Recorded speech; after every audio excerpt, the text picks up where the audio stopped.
자리에 앉으셔서 오늘 말씀을 보도록 하겠습니다. 오늘 말씀은 요한복음 9장 26절부터 34절까지 말씀입니다. 요한복음 9장 26절부터 34절까지 우리 함께 읽도록 하겠습니다. 그들이 이르되 그 사람이 내게 무엇을 하였느냐? 어떻게 내 눈을 뜨게 하였느냐? 대답하되 내가 이미 일렀어도 듣지 아니하고 어찌하여 다시 듣고자 하나이까? 당신들도 그의 제자가 되려 하나이까? 그들이 욕하여 이르되 너는 그의 제자이나 우리는 모세의 제자라. 하나님이 모세에게는 말씀하신 줄을 우리가 알거니와 이 사람은 어디서 왔는지 알지 못하노라. 그 사람이 대답하여 이르되 이상하다. 이 사람이 내 눈을 뜨게 하였으되 당신들은 그가 어디서 왔는지 알지 못하는도다.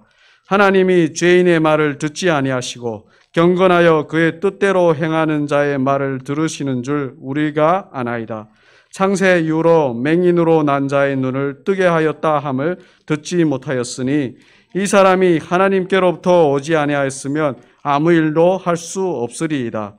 그들이 대답하여 이르되 네가 온전히 죄 가운데에서 나서 우리를 가르치느냐 하고 이에 쫓아내 보내니라. 아멘.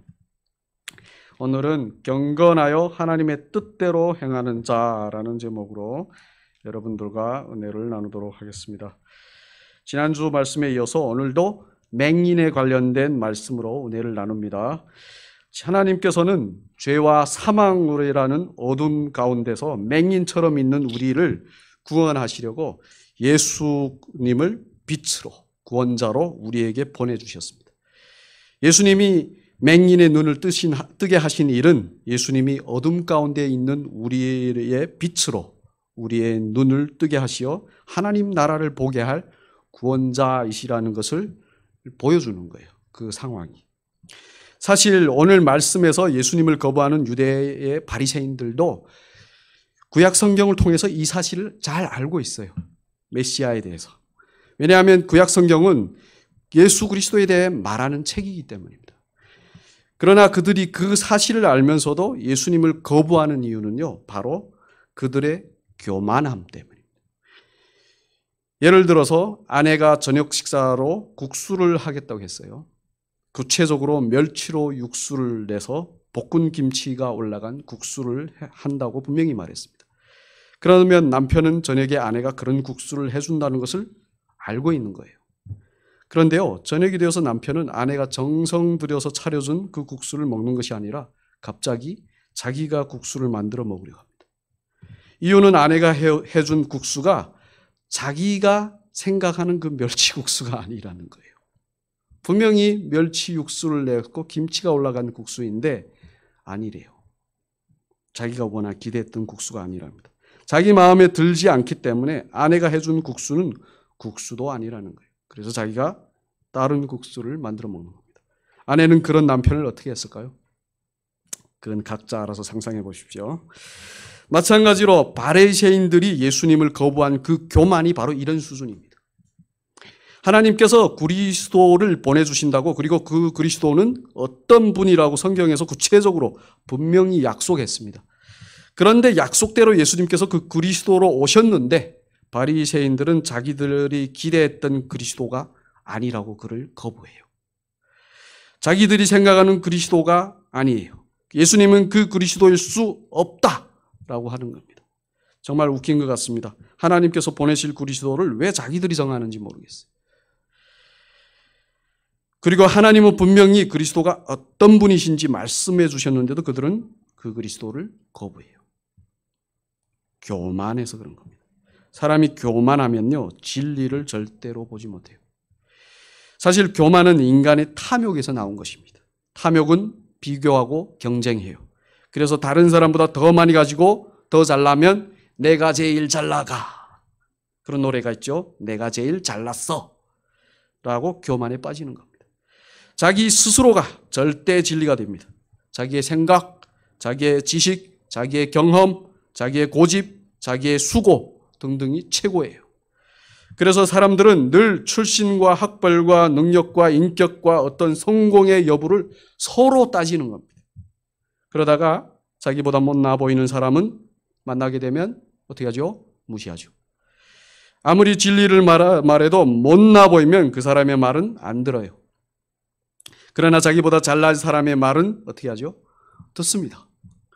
예를 들어 서점에 있는 책들을 보시면 다 잘난 사람들이 쓴 책들이에요. 그런데요, 그 책들 중에서도 더 잘 나가는 사람들이 책이 훨씬 더 잘 팔립니다. 이는 사람이 보편적으로 잘난 사람들의 말을 더 잘 듣는다는 것을 말해주는 겁니다. 그런데요, 그래서 낭패를 보는 일이 인간 역사의 비일비재해요. 구약시대에 아합이라는 왕이 있었는데요, 이 왕에게는 아주 유명한 예언자들이 있었습니다. 무려 400명이나 됩니다. 모든 일을 그들의 말을 듣고 행해요.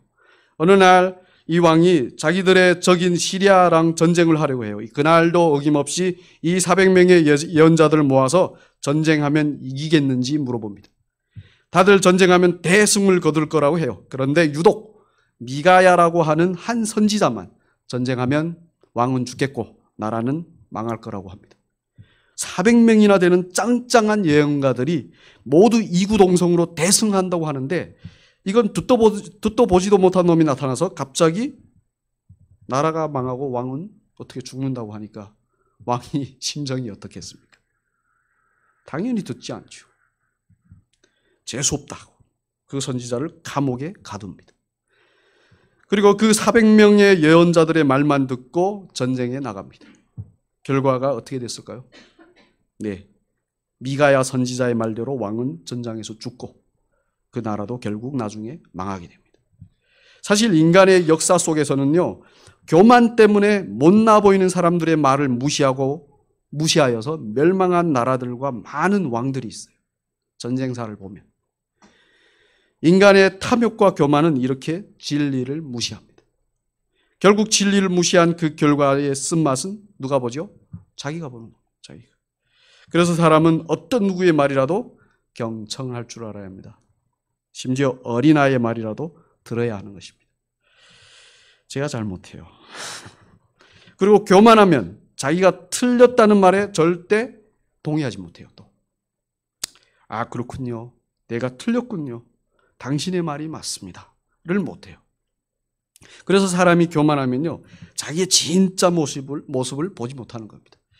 제가 키가 165밖에 안 되는데요, 한국에서는 작지만 북한에서는 보통이에요.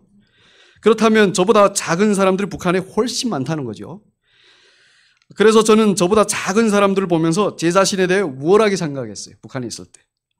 저보다 큰 자들이 있다는 것을 망각한 교만에 빠진 것입니다.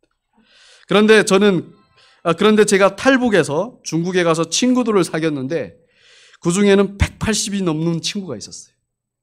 그런데 저는 그 친구와 제가 키가 비슷한 줄 알았습니다. 키는 비슷한데 내가 그냥 올려다 볼 뿐이야 라고 생각했어요. 그런데 그 친구가 그렇게 주장하는 제가 너무 괘씸했는지 어느 날 자기와 저를 거울 앞에 딱 세우더라고요. 그때 제가 보게 되었습니다. 그 친구에 비해 한없이 작은 제 자신을 보게 된 겁니다. 여러분, 우리는 우리의 실제 모습을 다 모르고 살아요. 그러나 하나님의 말씀이라는 거울 앞에 딱 서면 다 알게 됩니다. 우리가 생각했던 나 자신과 실제 나 자신이 얼마나 다른지를 보게 되는 거예요. 우리가 아무리 우리 자신을 잘 안다고 한들 하나님의 말씀으로 보는 것보다 더 정확할 수는 없습니다. 자, 그런데요, 우리의 실제 모습을 보게 되면 우리는 어떻게 반응할까요? 다른 사람들은 잘 모르겠지만 저는 받아들이지 못했습니다. 물론 충격이었죠. 제가 거울에 비친 제 키를 안 후에 그런 제 키가 정말 받아들여지지 않더라고요. 충격이었습니다. 제 마음은 무너졌어요. 실망이 컸습니다. 자존심이 상했어요. 키 작은 제 자신이 용납이 안 되는 겁니다. 그래서 무언가를 했습니다. 뭘 했을까요? 바로 키 높이 깔창을 깔고 키가 조금이라도 더 커 보이려고 했죠. 키를 조작하는 겁니다. 그리고 키 높이 깔창을 다른 사람들에게 들킬까 봐 늘 노심초사했습니다. 사람이 이렇게 교만하면요, 자신의 실체를 받아들이지 못하는 열등감에 빠지게 됩니다. 그게 어떤 것이든 우리의 실체가 드러나면 우리는 오히려 부인하고 변명하고 책임을 전가하고 무마시키려고 하고 숨기려고 하는 거예요. 그리고 심지어는 그런 자신의 실체를 까발켜낸 사람을 미워합니다. 제가 제 실제 키를 보게 해준 그 친구가 얼마나 미운지 아십니까? 절교하고 싶더라고요. 그렇죠? 이렇게 교만은 진실을 보게 하는 우리의 눈을 멀게 합니다. 하나님은 물론이고 우리가 얼마나 죄가 많고 허물이 많은 존재인지를 모르게 해요. 그러나 지난주에도 말씀드렸지만 오직 예수님께서 맹인의 눈을 뜨게 하신 것처럼 교만이라는 가리개를 거두시고 우리의 눈을 뜨게 하시면 우리는 진실을 보게 되는 겁니다. 죄와 허물로 얼룩졌던 우리의 실제 모습과 그럼에도 불구하고 우리를 사랑하시고 은혜를 베푸시는 하나님을 아는 것입니다. 이를 알게 되면 우리는 진실을 어떻게 하겠죠? 받아들이는 거예요. 제가 저의 작은 키를 언제부터 받아들였는지 아십니까? 이렇게 짧아도 저를 사랑하시는 하나님의 사랑을 제가 예수님을 믿음으로 알게 되었을 때 비로소 받아들이게 되었어요. 저는 키를 중요시했고 남들보다 짧은 제 자신을 용납하지 못했지만 하나님은 키가 아닌 생긴 그대로의 저를 중시하셨고 저를 있는 그대로 사랑해 주신 것입니다. 그 하나님을 말씀으로 만나니 더 이상 키 높이 깔창은 필요할까요? 필요 없을까요? 필요 없습니다. 지금은 아주 바닥에 붙어 있는 그런 신발을 신고 다니도 아무 거리낌이 없어요. 자존감이 확 올라가 있는 겁니다. 더 이상 키 때문에 교만하여 다른 사람을 무시하지 않고 작은 키에 실망해 열등감에 빠져 있지도 않아요. 여러분, 우리의 삶과 신앙도 그렇습니다. 예수 그리스도를 우리가 믿고 그분의 말씀으로 우리의 실체를 알고 그럼에도 불구하고 우리를 사랑하시는 하나님을 알고 그리고 우리가 추구하고 소망해야 할 것을 우리가 제대로 알게 되면 우리는 교만과 열등감이라는 곳에서 벗어나게 됩니다. 그 가리개를 벗는 거예요. 더 이상 교만과 열등감 속에서 살지 않아도 됩니다. 모든 것을 제대로 보고 사는 거예요. 사람이 왜 답답하고 짜증나고 불평불만 속에서 사는지 아십니까? 교만에 눈이 가려져서 제대로 보지 못하고 살아서 그런 겁니다. 우리의 인생과 이 세상을 그리고 하나님을 제대로 보지 못해서 힘든 거예요. 제대로 보면 뭐가 그렇게 답답하고 짜증나고 우울하고 불평불만하고 미워하면서 살겠습니까? 제대로 보면 우리는 평안하고 숨길 것도 없고 오히려 당당하게 사는 겁니다. 하나님이 중요하게 보시는 것이 우리에게 진정으로 중요한 것입니다. 그것을 우리가 알게 된다면 우리가 늘 중요시하고 붙들고 힘겹게 발버둥치는 그것들을 놓게 될 것입니다. 왜냐하면 그것들을 놓는다고 우리가 죽지 않는다는 것을 알게 되었기 때문입니다. 그것들 때문에 오히려 자기가 힘들다는 것을 알게 되었기 때문입니다.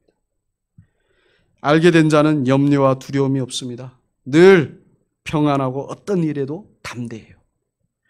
마치 오늘 말씀에 나오는 맹인에서 눈을 뜬 사람처럼 말입니다.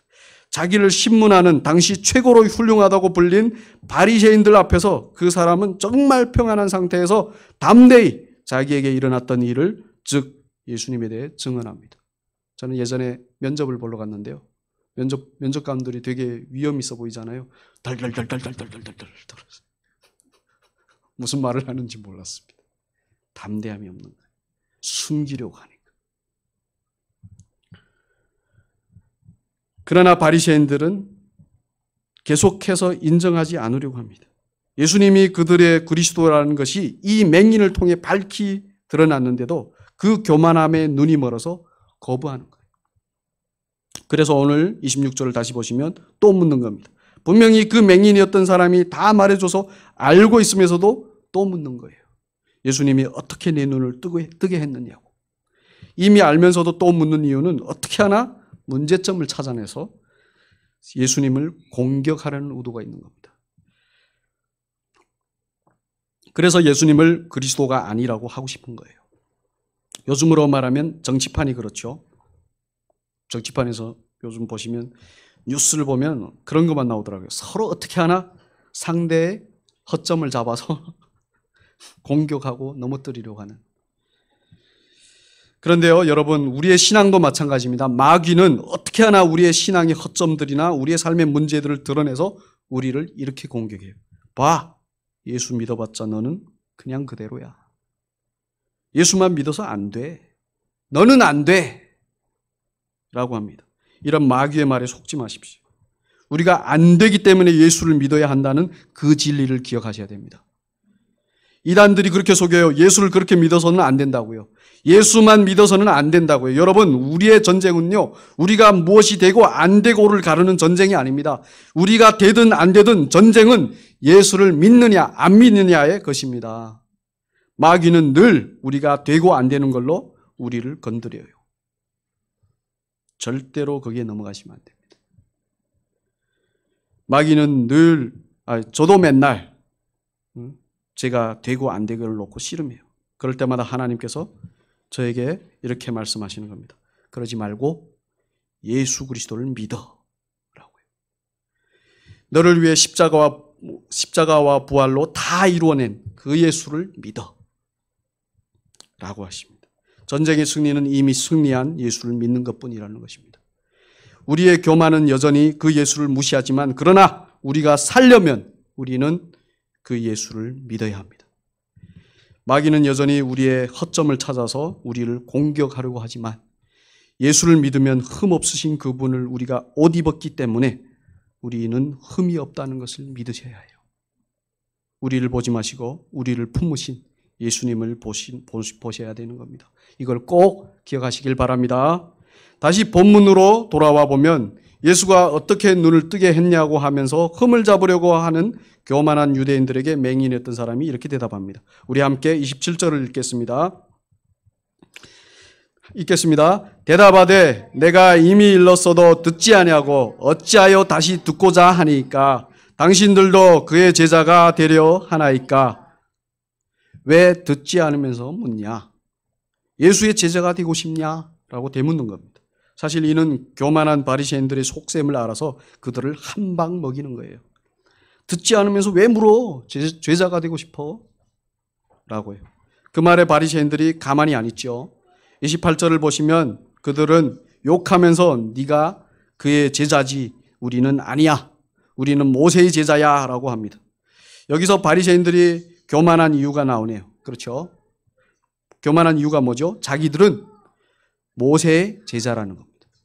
한국에 유명한 영화 대사가 있죠. 나 이대 나온 여자야. 보셨는지 모르겠지만 바리새인들도 우린 모세의 제자야 라고 하는 겁니다. 자, 그렇다면 모세의 제자가 뭐길래 유대인들이 그렇게 기고만장할까요? 여러분, 모세는요, 오늘 말씀에 나오는 유대인들의 때부로부터 거의 1400년 전의 사람이에요. 이 사람이 이집트에서 노예로 있던 유대인들의 조상인 이스라엘을 구출해냈습니다. 사실은 하나님께서 모세를 세워서 이스라엘을 구출하신 하나님이 하신 겁니다.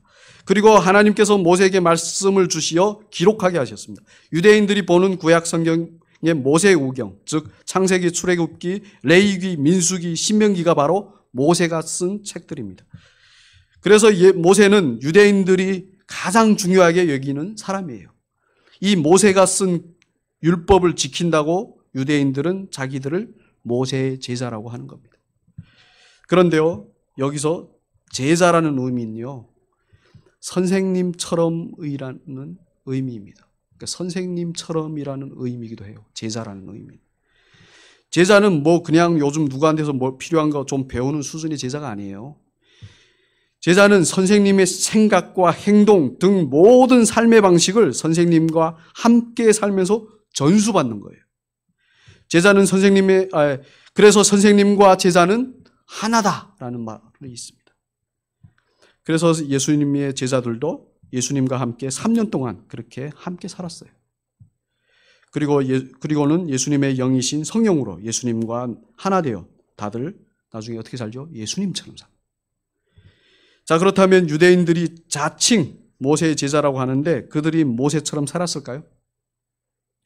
저마다 모세가 쓴 성경을 읽고는 모세의 제자라고 하는데 진짜 제자는 아까 말씀드린 것처럼 모세처럼 살아야 합니다.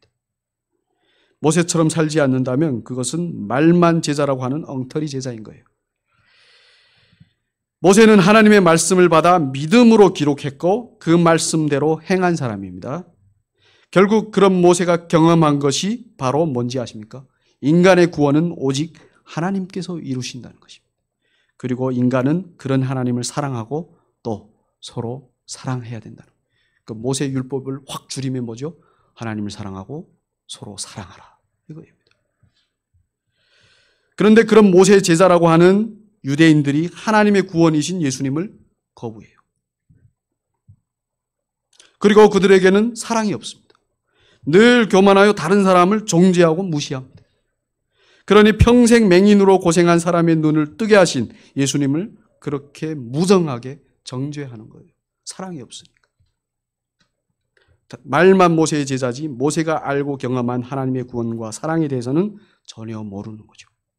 심지어는 마음에 안 든다고 거부. 그래서 바리새인들이 29절에서 모세는 알겠는데 예수님은 어디서 왔는지 모르겠다고 하는 것입니다. 당연히 모르죠. 하나님의 구원과 사랑이 무엇인지 모르면 그 사랑과 그 구원과 사랑을 이루려고 오신 예수님을 모르는 거예요. 당연히 모르는 거예요. 모르니까 모릅니다. 사과나무 열매를 본 적이 없었는데요. 사과나무는 알아요. 근데 어느 날 사과나무에 열매가 달렸습니다. 저 열매는 어디서 왔는지 모른다. 라는 거랑 똑같아요. 이상하죠? 그래서 맹인이 30절에서 이렇게 말합니다. 우리 함께 읽겠습니다. 그 사람이 대답하여 이르되 이상하다. 이 사람이 내 눈을 뜨게 하였으되 당신들은 그가 어디서 왔는지 알지 못하는도다. 맹인이었던 사람은 예수님이 어디서 왔는지 모르겠다고 하는 유대인들에게 뭐라고 하죠? 이상하다. 아니 모세의 제자라고 하는 당신들이 그리고 늘 하나님에 대해 말하는 당신들이 어떻게 내 눈을 뜨게 한 일을 통해 예수가 어디서 왔는지를 모른단 말이요. 그 참 이상하다라고 하는 겁니다. 예를 들어서 여러분 제가 맨날 하나님의 사랑에 대해 설교했는데 어느 날 원수를 용서하라는 말을 듣고 말도 안 되는 소리라고 제가 한다면 여러분 저를 어떻게 생각하시겠습니까? 그 참 이상하네. 맨날 사랑하라고 설교하는데 왜 원수를 용서하라는 말을 이해를 못하지? 참 이상하다라고 하시지 않겠습니까? 그런 거나 마찬가지입니다. 그래서 그렇게 이상한 바리새인들을 향해 맹인했던 사람이 이렇게 말합니다. 우리 함께 31절부터 33절까지 읽겠습니다. 하나님이 죄인의 말을 듣지 아니하시고 경건하여 그의 뜻대로 행하는 자의 말은 들으시는 줄 우리가 아나이다. 창세 이후로 맹인으로 난 자의 눈을 뜨게 하였다 함을 듣지 못하였으니 이 사람이 하나님께로부터 오지 않아야 하였으면 아무 일도 할 수 없으리이다. 할렐루야. 맹인이었던 사람이 지금 그 대단했던 바리새인들을 가르칩니다.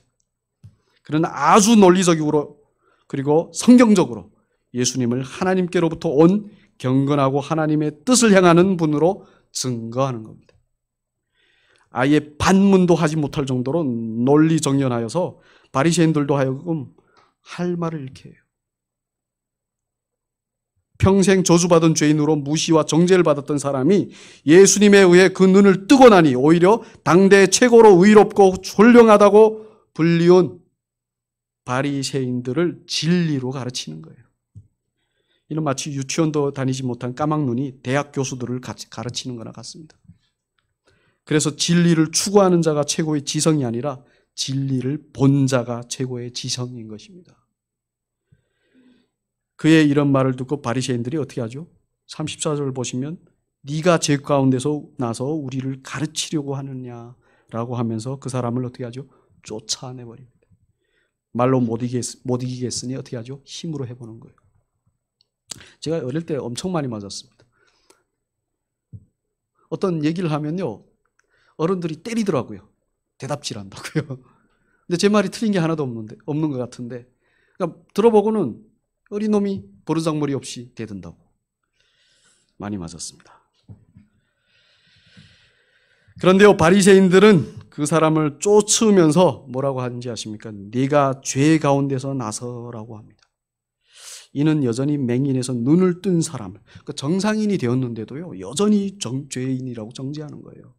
자기들처럼 글쎄요 맹인일 때는 저주받아서 죄 있어서 저주받아서 그런 줄 알겠는데 그럼 떴으면 자기들하고 똑같은 정상인이 되는 거 아닙니까? 그런데 여전히 죄인이라고. 또 죄 가운데서 났다고. 여전히 죄인을 불쌍히 여기시어 사랑하시는 예수님이 아닌 자기들이 경건하다고 하는 거예요. 아주 교만한 거죠. 여러분, 경건이라는 의미는요, 도덕과 윤리적인 것이 아닙니다. 어떤 율법을 지키는 것이 아니에요. 어떤 고상하고 심오한 모습도 아니에요. 이렇게 하고. 우리가 뭐 경건한 예배, 경건한 삶 이런 말을 많이 쓰잖아요. 경건은 인간이 만들어낼 수 있는 것이 아닙니다. 인간은 스스로 경건할 수 없어요. 경건이라는 의미는 바로 하나님을 제대로 안다는 의미예요. 하나님을 제대로 알려면 하나님과 하나 되어야 하거든요. 그런데 사람은 하나님과 하나 될 수 있을까요? 스스로? 절대로 그럴 수 없습니다. 육신인 사람과 영이신 하나님이 어떻게 하나가 됩니까? 죄와 거룩이 어떻게 하나가 될 수 있어요? 마치 물과 불이 하나가 될 수 없는 것처럼 하나님과 인간은 절대로 하나가 될 수 없어요. 아무리 인간이 하나님처럼 되려고 애를 써도 절대로 스스로 안 됩니다. 수많은 모양을 만들죠. 그리고 그것을 경건하다고 다들 얘기하죠. 근데 아니에요. 그 경건이 아닙니다. 유일하게 하나님이시기도 아무리 인간이 하나님처럼 애를 써도 절대로 안 됩니다. 그러나 유일하게 하나님이시기도 하시며 인간이신 예수님에 의해서만 하나님과 인간은 하나 될 수 있어요. 그때부터 경건이 시작이 되는 겁니다. 예수님은 이미 하나님과 하나십니다. 그런 예수님을 우리가 믿으면 우리는 그분의 몸과 하나 되는 거예요. 그래서 그분의 십자가가 나의 십자가가 되고 그분의 부활이 나의 부활이라고 말하는 거죠. 그렇게 우리가 믿음으로 예수님과 하나 되니 당연히 예수님과 하나 되신 하나님과 우리도 어떻게 되는 거죠? 하나가 되는 거예요. 그래서 하나님과 우리 사이에는 반드시 예수님이 계셔야 되는 거예요. 경건은 바로 예수님이 우리와 함께 하시는 게 경건이에요. 이해하셨나요? 무슨 말인지? 예를 들어서 저와 제 아내가 하나 되었다는 증거가 무엇일까요? 사랑. 근데 그 사랑을 어떻게 알 수 있겠습니까? 증거가 있어야 돼요. 결혼식? 혼인신고? 이런 거 아닙니다. 저와 제 아내가 하나라는 증거는 바로 제 딸 예나예요. 저와 제 아내의 DNA를 다 가지고 있는 제 딸 예나가 바로 저와 제 아내가 하나 되었다는 것의 열매예요. 우리가 하나님과 하나 되었다는 증거도 바로 예수님밖에 없어요. 그렇게 우리와 하나님을 하나로 묶으시. 그래서 하나님의 아들, 인자, 사람의 아들이라고도 하시는 겁니다. 예수님을. 이해 안 돼도 괜찮습니다. 예수님이 없으면 절대로 안 된다는 겁니다. 예수님을 믿어야만 우리는 비로소 하나님과 된다는 것입니다. 예수님을 믿으면 우리는 하나님을 알게 됩니다. 그래서 우리가 경건한 것입니다. 경건한 예배, 경건한 삶, 경건의 모든 것은 예수님과 믿음으로 하나 되었을 때 가능한 것입니다. 이걸 꼭 기억하십시오. 예배, 경건한 예배는 예수를 믿는 거예요. 어디든지 상관없고 어떤 화려한 예배당에서 어떤 화려한 폼을 만들어가지고 그 화려한 음악 가운데서 경건한 모습으로 서가지고 경건합니다가 경건한 예배가 아니에요. 시궁창에서도 예수를 믿으면 그게 경건한 예배를 드리는 겁니다. 이걸 모르면요, 본질을 잊어버려요. 계속해서 드러나는 걸 가지고 붙들고 있어요.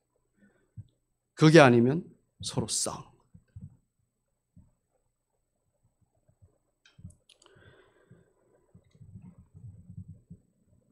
예수님을 믿으면 맹인했던 사람이 증거한 예수님처럼 우리도 경건하여 하나님의 뜻을 행하는 자가 되는 것입니다. 그러면 경건하려고 하는 자가 아니라 하나님의 뜻을 행하는 자가 되는 거예요. 소망을 찾아다니는 존재가 아니라 소망을 주는 존재가 되는 거예요. 사랑을 추구하는 존재가, 갈구하는 존재가 아니라 사랑을 하는 존재가 되는 겁니다. 왜냐하면 이미 예수님 안에서 경건하고 소망이 있고 사랑받는 존재가 되었기 때문이죠. 그러나 유대인들처럼 교만하면 여전히 자기의 의만 내세우면서 경건은 말하지만 하나님의 뜻을 행하는 경건의 능력은 없어요. 하나님의 뜻을 행하는 것이 무엇이겠습니까? 바로 사랑하는 것이 아니겠습니까? 사랑. 교만 때문에 사랑이 뭔지 모르면 또 사랑할 수도 없어요. 제가 어제 제 아내랑 복도에 1주년 기념 사진들을 붙이는 일로 좀 다투었습니다. 저는 저걸 별로 중요하게 생각하지 않습니다. 저는 제가 해야 하는 일, 즉 설교를 준비하고 예배를 준비하는 일을 가장 중요하게 생각합니다. 심지어 그 일을 하나님의 일이라고 생각해요. 그래서 저에게는 혼자서 조용히 설교를 준비할 충분한 시간이 필요합니다. 그런데 아내가 저걸 하겠다고 하니 저의 그런 계획은 그것 때문에 무너지는 것 같았어요. 왜냐하면 아내가 움직이면 제가 같이 움직여야 하고 또 얘나를 돌봐야 하기 때문입니다. 그래서 화가 났습니다. 중요하지 않은 걸 가지고 저를 방해한다고 여긴 거죠. 아내도 그런 제가 달갑지 않죠. 그런데요, 누가 맞고 틀리고를 떠나서 누구의 것이 더 중요한지를 떠나서요, 누가 더 수고하는지를 떠나서요, 저희가 잊어버린 것이 있습니다. 그것은 바로 하나님의 뜻, 즉 사랑이었습니다. 서로 사랑하는 것이었어요. 저는 아내가 하나님의 사랑이 담긴 말씀을 준비하는 저를 방해한다고 생각해서 아내를 미워했습니다. 그런데 사랑을 말하면서 정작 자기는 사랑하지 않는 걸로 돼버린 거예요. 그렇잖아요. 사랑을 준비하는데 미워하면서 준비해요. 말이 됩니까 이거?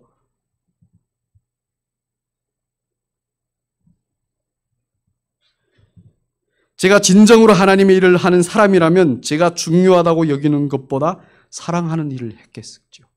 그걸 했겠죠. 왜냐하면 사랑하는 것이 하나님의 일이기 때문입니다. 그런데 여러분, 왜 제가 사랑하지 못하는지 아십니까? 왜 화를 낸지 아십니까? 바로 자기는 사랑한다고 하는 교만 탓에. 나는 사랑해 너를. 그 교만 탓에. 나의 진정한 그 모습을, 사랑의 모습을 못 보는 그 교만 탓에. 진정한 사랑에 대해서는 몰랐던 것입니다. 사랑은 내가 중요하다고 여기는 것을 포기하는 것입니다. 예수님에게 가장 중요한 것은 바로 하늘 보좌에 앉아 계시는 거예요. 그런데 우리를 사랑하셔서 그걸 포기하시고 이 땅에 오시어 우리를 위해 죄인으로 십자가에 달리셨던 것입니다. 그 일이 바로 하나님의 일입니다. 그걸 모르니 저는 제가 정해놓은 일을 교만하게 하나님의 일이라고 하고 그걸 방해한다고 그렇게 아내가 미웠던 거예요.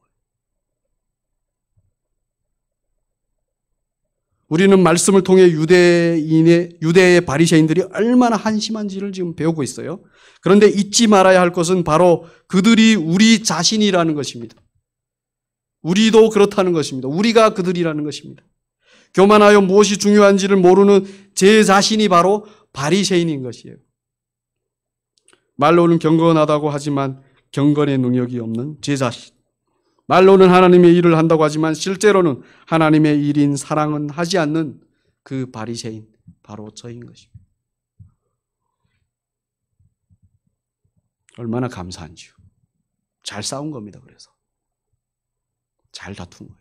우리 삶에서 다투는 일들을 통해서, 이런 일들을 통해서 우리가 진짜 하나님 사랑을 알면요, 그것만큼 값진 다툼이 없어요. 물론 마음은 힘들고 아내는 여전히 화가 나 있습니다. 여러분 이제 위로해 주십시오. 그런데 저에게는 아내가 고맙죠. 그 아내 때문에 내가 이렇게 하나님 사랑을 알았구나. 제가 어젯밤에 깨달았어요.